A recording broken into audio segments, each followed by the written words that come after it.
نحمده ونصلي ونسلم على رسوله الكريم أما بعد فأعوذ بالله من الشيطان الرجيم بسم الله الرحمن الرحيم صدق الله العلي العظيم رب العالمین ہمیں نور قرآن پاک سے منور فرمائے، آمین۔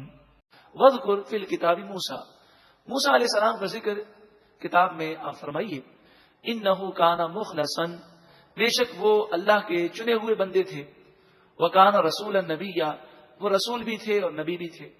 ونادیناہ من جانب الطور الایمن، ہم نے انہیں کوہ طور کی دائیں جانب سے پکارا، یعنی وہ درخت جس سے آواز آئی وہ درخت حضرت موسیٰ علیہ السلام کی دائیں طرف تھا۔ وقربناہ نجیا، اور ہم نے حضرت موسیٰ علیہ السلام کو راز بتانے کے لیے اپنے قریب کیا۔ وَوَهَبْنَا لَهُ مِن رَحْمَتِنَا، ہم نے اپنی رحمت سے انہیں حصہ عطا فرمایا۔ أَخَاهُ ہارون نبیّا، کہ اپنی رحمت سے ان کے بھائی ہارون کو نبی بنایا۔ ہارون علیہ السلام نبی بنے ہیں حضرت موسیٰ علیہ السلام کی دعا کے وسیلے سے۔ وَاذْكُرْ، اور آپ یاد کیجئے، فی الکتاب اسماعیل، کتاب میں حضرت اسماعیل علیہ السلام کا ذکر کیجئے۔ انہ کان صادق الوعد، آپ وعدے کے بڑے سچے تھے، یہاں تک کہ روایت میں آتا ہے کہ کسی سے آپ نے وعدہ کر لیا کہ میں یہاں کھڑا ہوں جب تک تم نہیں آتے، یہ جملہ آپ نے کہہ تو دیا، وہ 3 دن کے بعد آیا، آپ وہیں کھڑے رہے، اپنی ضروری جو طبعی حاجتیں ہیں اس سے فارغ ہو کر، یعنی کھانے پینے کا سامان لے کر پھر اسی جگہ پر آ جاتے، اور پھر جب وہ آیا تو آپ نے فرمایا کہ تم نے ہمیں مشقت میں ڈال دیا۔ اتنے آپ وعدے کے سچے ہیں۔ تو وعدہ کرنے کے لیے کوئی ضروری نہیں ہوتا کہ کوئی کہے میں وعدہ کرتا ہوں، بلکہ کہا کہ میں یہاں کھڑا ہوں جب تک تم نہیں آئے، تو یہ وعدہ ہو گیا۔ گو کہ 3 دن تک قیام کرنا یہ واجب اور فرض نہیں ہے۔ اس طرح کے وعدے میں مفسرین فرماتے عرف کو دیکھا جائے گا کہ کہا میں یہاں کھڑا ہوں، آپ کا انتظار کرتا ہوں، جب تک آپ نہیں آتے میں یہاں کھڑا ہوں، تو عرف میں اس وعدے سے جتنا وقت مراد ہوگا اتنا وقت کھڑا رہنا ضروری ہے۔ وَكَانَ رَسُولًا نَبِيًّا، وہ رسول بھی تھے اور نبی بھی تھے۔ وَكَانَ يَأْمُرُ أَهْلَهُ بِالصَّلَاةِ وَالزَّكَاةِ، وہ اپنے گھر والوں کو نماز اور زکوٰۃ کا حکم دیتے۔ وَكَانَ عِندَ رَبِّهِ مَرْضِيًّا، اور آپ اپنے رب کی بارگاہ میں پسندیدہ تھے، یعنی آپ کا مقام و مرتبہ کہ حضرت اسماعیل علیہ السلام اپنے گھر والوں کو نماز اور زکوٰۃ کا حکم دیتے، نبی کی تعریف کی گئی، اپنے گھر والوں کو نیکی کی بات بتاتے ہیں، گناہ سے روکتے ہیں۔ ہر مومن کی یہ خصوصیت ہونی چاہیے کہ وہ اپنی اصلاح کی بھی فکر کرے اور اپنے گھر والوں کی بھی اصلاح کی فکر کرے۔ یا ایھا الذین آمنوا قوا انفسکم واہلیکم نارا، اے ایمان والوں اپنے آپ کو بھی اور اپنے گھر والوں کو بھی جہنم کی آگ سے بچاؤ۔ اللہ تبارک و تعالی ہم سب کو عمل کرنے کی توفیق عطا فرمائے۔ اس آیت کریمہ میں حضرت ادریس علیہ الصلوۃ والسلام کا ذکر کیا گیا۔ ارشاد فرمایا وَاذْكُرْ فِي الْكِتَابِ ادریس، اور کتاب میں ادریس علیہ السلام کو یاد کرو۔ انہ کان صدیقا نبیا، بے شک وہ بہت سچے اور نبی تھے۔ ورفعناہ مکانا علیا، اور ہم نے انہیں بلند مقام پر بلند فرمایا۔ حضرت ادریس علیہ السلام کا اصل نام اخنوخ ہے، الف خا نون واو خا، اخنوخ، الف خا نون واو خا۔ ادریس آپ کو اس مناسبت سے کہتے ہیں کہ آپ پر 30 صحیفے نازل ہوئے، 4 آسمانی کتابیں ہیں اور اس کے علاوہ جو چھوٹی کتابیں نازل ہوئیں جو بظاہر دیکھنے میں چھوٹی ہیں انہیں صحیفے کہتے ہیں۔ تو 30 صحیفے حضرت ادریس علیہ السلام پر نازل ہوئے۔ آپ ان کی بہت کثرت سے تلاوت کرتے اور بہت کثرت سے اس کا درس دیتے، اس مناسبت سے آپ کا نام ادریس پڑ گیا۔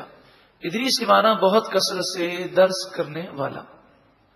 آپ حضرت آدم علیہ السلام کے بیٹے حضرت شیس کے پوتے ہیں، حضرت شیس کے آپ پوتے ہیں، اور حضرت نوح علیہ السلام کے پردادا ہیں۔ معلوم یہ ہوا کہ حضرت شیس علیہ السلام کے بعد ہیں اور حضرت نوح علیہ السلام سے پہلے ہیں۔ حضرت نوح علیہ السلام کے آپ پردادا اور حضرت شیس کے پوتے ہیں۔ حضرت آدم اور حضرت شیس علیہ السلام کے بعد آپ زمین پر تیسرے نبی ہیں۔ آپ نے کئی چیزیں ایجاد فرمائی، مثلا علم حساب کے موجد آپ ہیں، فن کتابت لکھنے کا فن سب سے پہلے آپ ہی نے قلم بنایا اور قلم سے آپ نے لکھا. اس کے موجد ایجاد کرنے والے آپ ہیں. فن خیاطت یعنی سلائی کا فن، اس کے بھی ایجاد کرنے والے آپ ہیں کہ آپ سے پہلے سب وہ چمڑے کا لباس پہنتے تھے، یعنی جانوروں کی کھالوں کو پہنا جاتا تھا. سب سے پہلے آپ نے لباس بنایا اور کپڑے کو آپ نے سیا. ناپ تول کے آلات بنانے میں بھی آپ مجید ہیں، ان کو ایجاد کرنے والے ہیں. سب سے پہلے اسلحہ بھی آپ نے بنایا، جیسے تلوار، تیر، نیزے وغیرہ.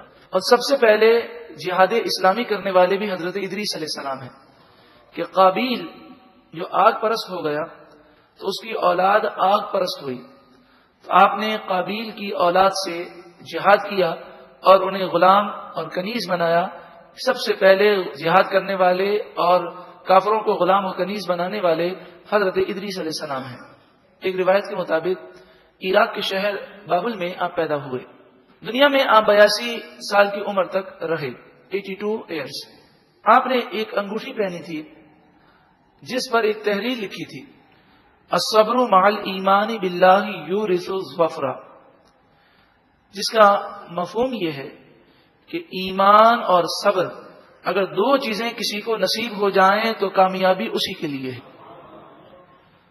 اسی آیت کریمہ کے تحت امام جلال الدین سیوطی الشافعی علیہ رحمہ تفسیر در المنصور میں ارشاد فرماتے ہیں، عن ابن عباس کان ادریس خیاطا.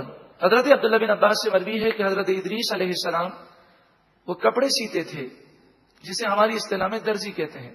وَكَانَ لَا يَغْرِزُ إِلَّا قَالَ سُبْحَانَ اللَّهِ. لیکن حضرت ادریس علیہ السلام کی زندگی ہمارے لیے مثال ہے. وَكَانَ لَا يَغْرِزُ إِلَّا قَالَ سُبْحَانَ اللَّهِ. وہ ہر ٹاکے پر ایک مرتبہ سبحان اللہ پڑھتے. فَكَانَ يُمْسِي حِينَ يُمْسِي وَلَيْسَ فِي الْأَرْضِ أَحَدٌ أَفْضَلُ مِنْهُ عَمَلًا. یہاں تک کہ پورے دن آپ کپڑے سیتے رہتے اور اللہ کا ذکر کرتے رہتے، یہاں تک کہ جب شام ہوتی تو روئے زمین پر آپ سے زیادہ عبادت گزار کوئی اور نہ ہوتا. وَكَانَ يُقَسِّمُ دَهْرَهُ عَلَى نِصْفَيْنِ ثَلَاثَةُ أَيَّامٍ يُعَلِّمُ النَّاسَ الْخَيْرَ. آپ نے اپنے ایام کو دو حصوں میں تقسیم کیا، یعنی اپنے کام کاج وغیرہ آپ کرتے تھے، لیکن اس کے ساتھ ساتھ تبلیغ دین کے دو طریقے تھے. ایک یہ تھے کہ آپ 3 دن لوگوں کے درمیان رہ کر انہیں خیر فرماتے، یعنی خیر کا درس دیتے 3 دن تک. وَأَرْبَعَةُ أَيَّامٍ يَسِيحُ فِي الْأَرْضِ وَيَعْبُدُ اللَّهَ مُجْتَهِدًا. اور باقی 4 دن ہفتے کے آپ زمین میں سیر کرتے اور گھر گھر جا کر لوگوں کو اسلام کی دعوت دیتے. اور ان 7 دنوں میں آپ چاہے کہیں رک کر 3 دن کے لیے لوگوں کو خیر کی تعلیم دے رہے ہیں یا سفر میں ہیں اور لوگوں کو خیر کی تعلیم دے رہے ہیں، آپ بڑی ہی زیادہ عبادت کرنے والے تھے. وَكَانَ يَصْعُدُ مِنْ عَمَلِهِ وَحْدَهُ إِلَى السَّمَاءِ مِنَ الْخَيْرِ مِثْلَ مَا يَصْعُدُ مِنْ جَمِيعِ أَعْمَالِ بَنِي آدَمَ. آپ کے اعمال جب آسمان کی طرف بلند ہوتی ہے تو روئے زمین کے تمام لوگوں کے نیک اعمال کے مجموعے سے زیادہ آپ کی نیکیاں ہوتی. اس قدر کثرت سے آپ اللہ کی عبادت کرتے. آپ سفر میں تھے، صبح کا وقت تھا، آپ کو بکریوں کا ریوڑ نظر آیا. دور دور تک اور کوئی چیز کھانے پینے کے لیے نہ تھی، اور جو آپ کا سفر جس سمت میں تھا اس سمت میں آپ کو یہ اندازہ تھا کہ شام تک جب ہم وہاں پہنچیں گے تو وہاں کھانے کے لیے کچھ نہیں ہوگا. آپ روزے سے تھے تو کسی نے آپ سے کہا کہ افطار کرنے کے لیے اس بکری کو لے لیجئے. تو آپ نے فرمایا اس کا ریوڑ تو نظر آتا ہے، اس کا مالک نظر نہیں آ رہا، اور مالک کی اجازت کے بغیر بکری کو لینا یہ حرام ہے. تو اس نے کہا پھر ہم شام کو کیا کھائیں گے؟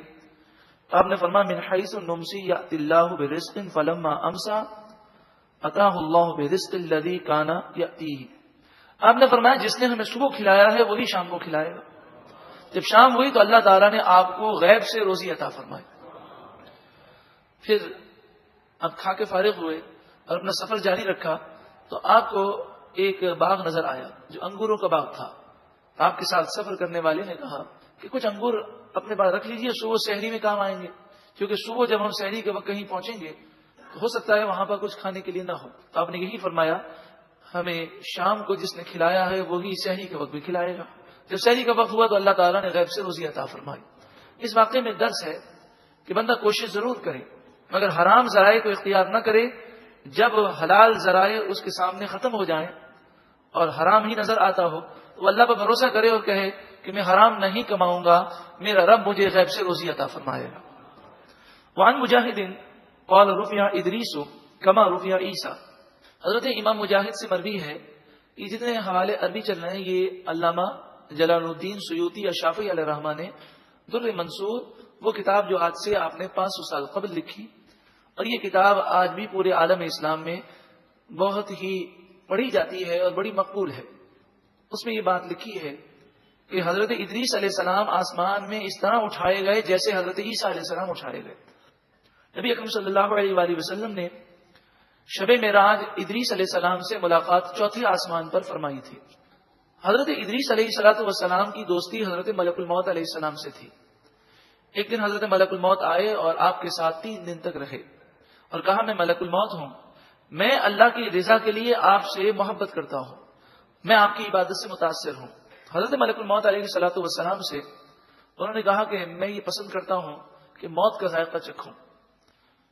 حضرت ملک الموت نے کہا لوگ موت سے بھاگنا چاہتے ہیں اور آپ موت چاہتے ہیں، تو فرمایا تاکہ مجھے زیادہ فکر ہو اور میں زیادہ موت کی تیاری کروں۔ حضرت ملک الموت علیہ السلام نے آپ کی روح قبض کر لی، پھر دوبارہ آپ کی روح دوبارہ آپ کو عطا کی گئی۔ پھر آپ نے کہا احب ان ترینی النار حتی انظر الی لمحۃ منها، آپ نے کہا کہ میں یہ چاہتا ہوں کہ جہنم کو منظر دیکھوں، چاہے ایک لمحے کے لیے دیکھوں۔ تو حضرت ملک الموت نے کہا کہ آپ تو جہنم سے محفوظ ہیں، آپ تو اللہ کے نبی ہیں۔ تو آپ نے فرمایا میں یہ چاہتا ہوں کہ جہنم کو دیکھنے سے میرے دل میں اللہ کا خوف مزید پیدا ہو اور میں جہنم سے اور ڈروں۔ تو آپ کے لیے آپ کو لے جایا گیا اور آپ کو جہنم کے اوپر سے گزارا گیا، آپ نے جہنم کو دیکھا۔ پھر آپ نے کہا احب ان ترینی لمحۃ من الجنہ، میں یہ پسند کرتا ہوں کہ میں ایک لمحہ جنت کا دیدار کروں۔ تو ملک الموت علیہ السلام نے عرض کی کہ آپ تو ہیں ہی جنتی۔ آپ نے فرمایا میں چاہتا ہوں کہ میرا شوق اور میری لگن اور بڑھ جائے۔ تو آپ کو جنت کا دیدار کرایا گیا۔ جب آپ نے جنت کا دیدار کیا کہا یا ملک الموت انی احب ان ادخل الجنۃ، میں یہ چاہتا ہوں کہ میں جنت میں داخل ہو جاؤں۔ فآکل اکلۃ من ثمارها واشرب شربۃ من مائها، اور داخل ہو کر میں جنتی پھلوں میں سے کوئی پھل کھاؤں اور جنتی مشروبات میں سے کوئی مشروب پیوں، میری یہ خواہش ہے۔ حضرت ملک الموت علیہ السلام نے فرمایا آپ ایسا کیوں کرنا چاہتے ہیں؟ فلعل ذلك ان يكون اشد لطلبتي ورغبتي وحرصي، میں یہ چاہتا ہوں کہ جب میں جنتی کسی نعمت کو کھا لوں گا تو جنت کی طلب اور بڑھ جائے گی۔ انہوں نے ایسا کر لیا۔ اب جب جنت میں آپ داخل ہوئے تو آپ سے ملک الموت علیہ السلام نے کہا کہ واپس چلیے۔ تو آپ نے فرمایا دیکھو اللہ تعالیٰ فرماتا ہے کہ ہر جان کو موت کا مزہ چکھنا ہے اور موت صرف ایک دفعہ آئے گی، میں موت کا مزہ چکھ چکا، جیسے کہ قرآن پاک میں بھی ہے۔ سورہ آل عمران آیت نمبر 185، سورہ انبیاء آیت نمبر 35، سورہ عنکبوت آیت نمبر 57، یہ 3 مقامات میں قرآن پاک پر ایک ہی آیت ہے، یعنی یہ الفاظ ایک ہی ہیں، کل نفس ذائقۃ الموت، یہ جملہ 3 مرتبہ قرآن پاک میں آیا کہ ہر جان کو موت کا مزہ چکھنا ہے۔ افما نحن بمیتین الا موتتنا الاولی، سورہ صافات آیت نمبر 58 اور 59، کہ موت صرف ایک مرتبہ آئے گی۔ تو آپ نے فرمایا کہ موت تو ایک دفعہ آنی ہے، وہ مجھے آ چکی۔ اور جہاں تک تعلق ہے دوسرا معاملہ، میں جہنم کے اوپر سے گزر گیا اور جہنم سے ہر ایک کو ایک مرتبہ اوپر سے گزرنا ہے۔ وہ پل صراط ہوگا جو جہنم کے اوپر ہوگا، نیک بھی گزریں گے اور بد بھی گزریں گے۔ بد گناہگار کٹ کٹ کے جہنم میں گریں گے اور جنتی لوگ جہنم کے اوپر سے پل صراط سے اس تیزی کے ساتھ گزریں گے جیسے بجلی چمکتی ہے، اور جہنم ان مومنوں کو کہے گی کہ مومنوں جلدی نکل جاؤ، تمہارے ایمان کے نور کی وجہ سے کہیں میری آگ نہ بجھ جائے۔ قرآن مجید فرقان حمید میں بھی ہے، سورہ مریم آیت نمبر 71، وَإِن مِّنكُمْ إِلَّا وَارِدُهَا كَانَ عَلَى رَبِّكَ حَتْمًا مَقْضِيًّا، ہر ایک کو جہنم کے اوپر سے گزرنا ہے اور یہ حتمی فیصلہ ہے، ایسا ضرور ہوگا۔ تو آپ نے کہا میں جہنم کے اوپر سے گزر گیا، اور پھر آپ نے فرمایا میں جنت میں چلا گیا، اور اللہ تبارک و تعالیٰ نے قاعدہ مقرر کیا ہے کہ جو ایک دفعہ جنت میں جائے گا اسے نکالا نہ جائے گا۔ سورہ ہجر آیت نمبر 48 میں بھی یہ مفہوم موجود ہے، وَمَا هُمْ مِنْهَا بِمُخْرَجِينَ، اور یہ جنتی جنت سے پھر کبھی نکلیں گے نہیں. تو آپ نے کہا کہ اب مجھے تم جنت سے نکل کر دوبارہ دنیا میں جانے کا کیوں کہتے ہو؟ حضرت ملک الموت علیہ الصلوۃ والسلام نے اللہ کی جناب میں عرض کی، اے پروردگار تیرا بندہ یہ چاہتا ہے. تو اللہ تعالیٰ نے فرمایا، اے ملک الموت، میرے بندے نے جو کچھ کیا میرے حکم سے کیا. تو اس روایت کے مطابق وَرَفَعْنَاهُ مَكَانًا عَلِيًّا کی یہ معنی ہے کہ ہم نے انہیں آسمانوں کی طرف بلند کیا. حضرت ادریس علیہ الصلوۃ والسلام نے موت کا ذائقہ چکھ لیا، ایک آن کے لیے انہیں موت آ گئی. اب ایک روایت کے مطابق جب قیامت کی ہولناکیاں ہوں گی تو جس نے ایک دفعہ موت کا مزہ چکھ لیا ہے تو اسے دوبارہ موت نہیں آئے گی. تو فرمایا قیامت کی ہولناکیوں میں حضرت ادریس علیہ الصلوۃ والسلام پر تمام انبیاء جنہوں نے موت کا ذائقہ چکھ لیا ہے ان پر وقتی طور پر استغراقی کیفیات ہوں گی، جس کو ہماری اصطلاح میں بے ہوشی کہتے ہیں. وہ اللہ کی یاد میں گم ہوں گے. آگے آیت سجدہ ہے، اولئک الذین انعم اللہ علیہم من النبیین من ذریۃ آدم. ان لوگوں کا ذکر کیا گیا اللہ کے نیک بندوں کا. ان میں حضرت ادریس علیہ السلام کا بھی ذکر ہم نے سنا. اللہ تعالیٰ ان نیک بندوں کے صدقے میں ہمیں بھی نیک بنا دے. یہ بھی کوئی ہماری زندگی ہے جانوروں جیسی زندگی، کھانا پینا اور مر جانا. اصل زندگی تو یہ ہے جس میں عبادت کی لذتیں ہوں، راتوں کو اٹھ اٹھ کر اللہ کی بارگاہ میں رو رہا ہو، تہجد پڑھ رہا ہو، زبان سے دل سے اللہ کا ذکر جاری ہو، ایک پاکیزہ نورانی زندگی. یہ زندگی ہے. یہ بھی کوئی زندگی ہے ہماری کہ ہم دنیا کے دھندوں میں رہتے ہیں اور ایک دن مر جاتے ہیں. تو زندگی تو ان لوگوں نے گزاری. اولئک الذین انعم اللہ علیہم من النبیین من ذریۃ آدم. یہی وہ لوگ ہیں جن پر اللہ نے اپنا انعام اور فضل نازل کیا، یعنی نبی جو آدم علیہ السلام کی اولاد سے ہیں. وَمِمَّنْ حَمَلْنَا مَعَ نُوحٍ. اور ان لوگوں پر بھی اللہ نے اپنا فضل کیا کہ جو ان لوگوں میں سے ہیں جو حضرت نوح علیہ السلام کے ساتھ کشتی میں سوار ہوئے. تو حضرت نوح علیہ الصلوۃ والسلام کی اولاد میں سے جو نبی ہیں ان کا ذکر کیا گیا. وَمِن ذُرِّيَّةِ إِبْرَاهِيمَ وَإِسْرَائِيلَ. اور نوح علیہ السلام کی اولاد میں حضرت ابراہیم علیہ السلام ہے، اور ابراہیم علیہ السلام کی اولاد میں دو نبی ہیں، حضرت اسماعیل اور حضرت اسحاق. حضرت اسحاق کے بیٹے حضرت یعقوب ہیں جنہیں قرآن پاک میں اسرائیل کہا گیا. حضرت یعقوب علیہ السلام کا لقب اسرائیل تھا. اسرائیل کوئی برا نام نہیں ہے. اسرائیل کے معنی ہے عبداللہ، اللہ کا بندہ، جو کہ اب تو ہمارے ذہن میں اسرائیل کا کوئی اور ہی تصور ہے. حضرت یعقوب علیہ السلام اسحاق علیہ السلام کے بیٹے، اسحاق علیہ السلام حضرت ابراہیم علیہ السلام کے بیٹے. حضرت یعقوب علیہ السلام کی اولاد میں تقریباً ایک روایت کے مطابق 80,000 انبیاء بھیجے گئے. اور ابراہیم علیہ السلام کے دوسرے بیٹے حضرت اسماعیل علیہ السلام، ان کی اولاد میں آقا جہاں صلی اللہ علیہ وسلم ہے. تو فرمایا وَمِن ذُرِّيَّةِ إِبْرَاهِيمَ وَإِسْرَائِيلَ. حضرت ابراہیم اور حضرت یعقوب علیہ السلام کی اولاد میں سے جو نبی ہیں ان پر اللہ نے فضل کیا. وَمِمَّنْ هَدَيْنَا وَاجْتَبَيْنَا. یہ ان لوگوں میں سے ہیں جنہیں ہم نے ہدایت دی اور انہیں چن لیا. اب آیت سجدہ ہے، اذا تتلا علیہم آیات الرحمن. جب ان پر رحمان عز و جل کی آیتیں پڑھی جاتی ہیں، خروا سجدا وبکیا، وہ روتے ہوئے سجدوں میں گر جاتے ہیں. اللہ اکبر. جن کی زندگی پاکیزہ، جو خود پاکیزہ، جس پر نظر فرما دے وہ پاکیزہ ہو جائے، جو معصوم ہیں جن سے گناہ ہو ہی نہیں سکتے، جب رحمان عز و جل کی آیتیں سنتے وہ انبیاء، تو وہ سجدے میں گر جاتے اور خوف خدا سے روتے. اگر ہم سجدے میں جا کر رو نہیں سکتے تو اچھوں کی ادا اپنانا ایک اچھی بات ہے، تو رونے جیسی شکل بنائیے. حدیث پاک میں فرمایا کہ اللہ کی بارگاہ میں رو، اور رو نہیں سکتے تو رونے جیسی شکل بناؤ کہ اچھوں کی نقل بھی اچھی ہے. سورہ مریم کی آیت نمبر 59 میں ارشاد فرمایا فَخَلَفَ مِن بَعْدِهِمْ خَلْفٌ. پھر ان کے بعد ان کی اولاد میں ایسے لوگ آئے اضاعوا الصلاۃ، جنہوں نے نمازوں کو ضائع کیا، واتبعوا الشہوات، اور انہوں نے شہوتوں کی خواہشات کی پیروی کی. فسوف یلقون غیا، پس ان قریب یہ لوگ جہنم کی وادی غی میں داخل ہوں گے. ہم سب آدم علیہ السلام اور حضرت نوح علیہ السلام کی اولاد میں سے ہیں. اور اس کے علاوہ یہودی عیسائی حضرت ابراہیم علیہ السلام، اسحاق علیہ السلام اور یعقوب علیہ السلام کی ترتیب سے ہے کہ حضرت ابراہیم علیہ السلام، پھر حضرت اسحاق علیہ السلام، پھر حضرت یعقوب علیہ السلام.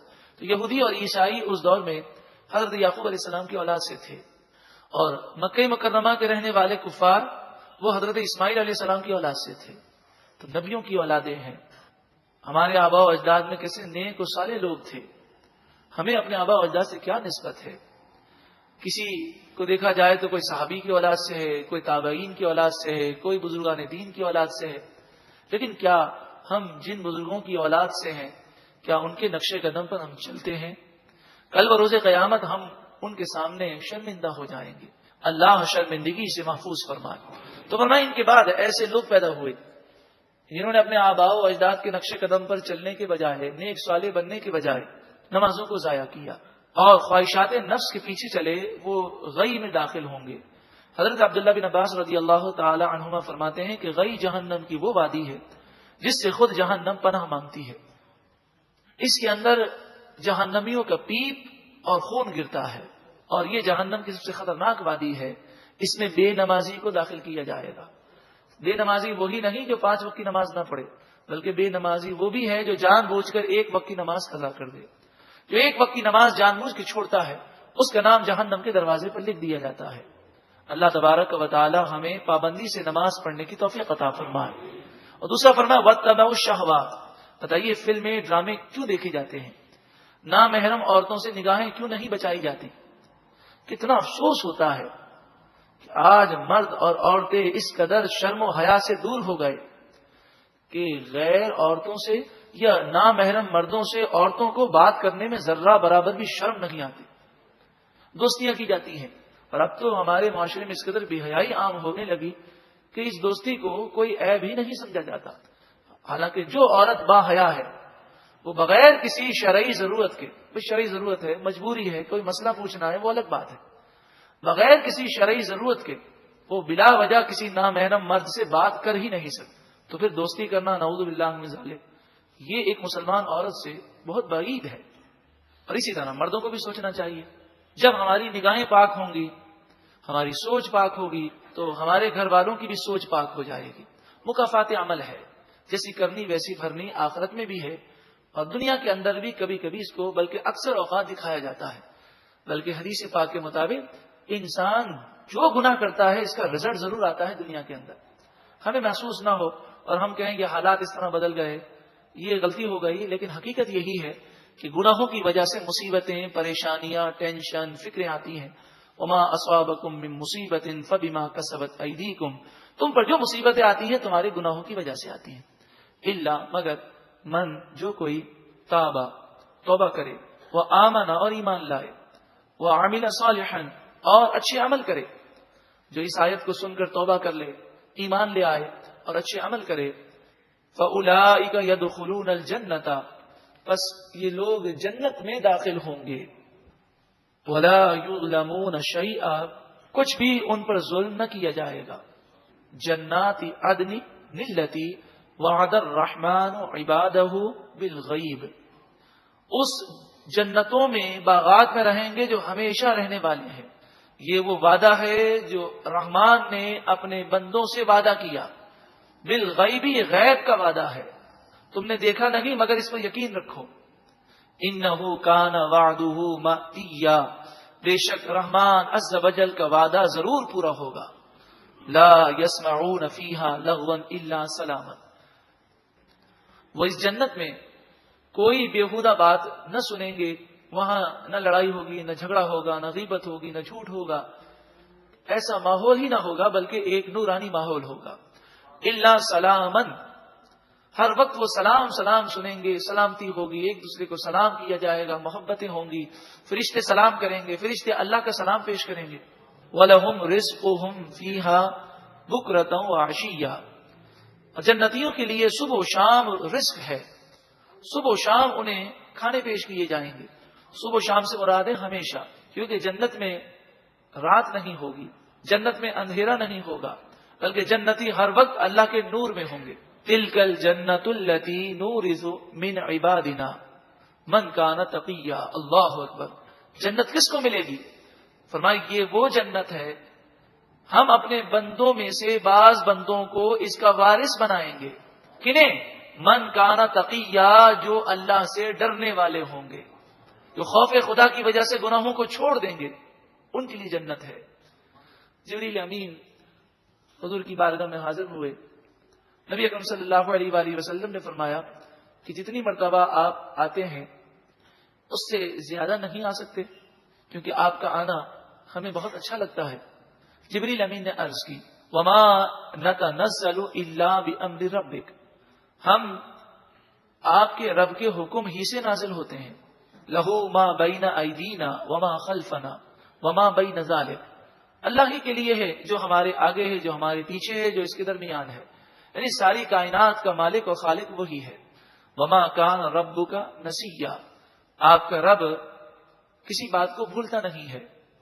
رب السماوات والارض وما بینہما، اللہ آسمان و زمین کا پالنے والا، اور آسمان و زمین میں جتنی چیزیں جتنی مخلوق ہیں سب کا پالنے والا ہے. فاعبدہ، بس اللہ ہی کی عبادت کرو. واصطبر لعبادتہ، اور اللہ کی عبادت پر صبر کرو. مراد یہ ہے کہ فرائض واجبات سنت پر عمل کرنے میں مشکلات آتی ہیں، تو مشکلات کی پرواہ نہ کی جائے، صبر کیا جائے اور برداشت کر کے اللہ کی فرمانبرداری کی جائے. اسی طرح گناہ سے بچنے میں بھی نفس کا حملہ ہے، شیطان کا حملہ ہے، لوگوں کی باتیں ہیں، ظاہری نقصان ہے. ایک جھوٹ بول دیں تو مال بک جاتا، سچ بولا سامنے والے نے لینے سے انکار کر دیا. ایک آزمائش ہے. تو اس موقع پر وہ صبر کرے، برداشت کرے، اور اس بات کا عقیدہ رکھے کہ جو روزی لکھی ہے وہ مرنے سے پہلے ضرور ملے گی.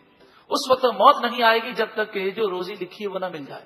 اب بندہ اگر صبر کر لے تو حلال ذریعے سے مل جائے گی، اور جلد بازی کرے اور حرام ذریعے سے اختیار کر لے تو اس کے لیے پکڑ ہے.